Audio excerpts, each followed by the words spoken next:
предния клип с плотовете. Бележиме всичките горни краища с хиксове.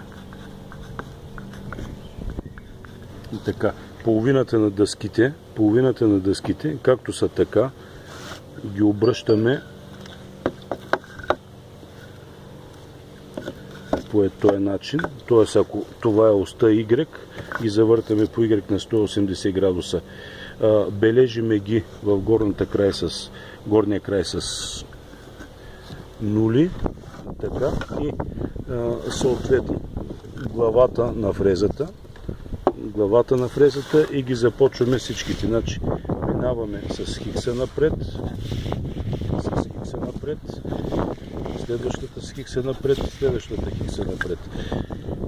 Купчинката с нулите, минаваме с нулите в същата посока, нулата напред, пак нулата напред, пак нулата напред и пак нулата напред. След това завъртаме всичките дъски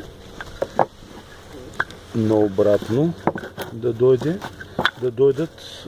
Сваля се фрезата надолу с тия шайби с 2 мм да падне надолу или нагоре, няма значение. И съответно минават се с хиксовете назад, прекарват се всичките през фрезата. И така, и се прекарват с нулите назад, всичките през фрезата.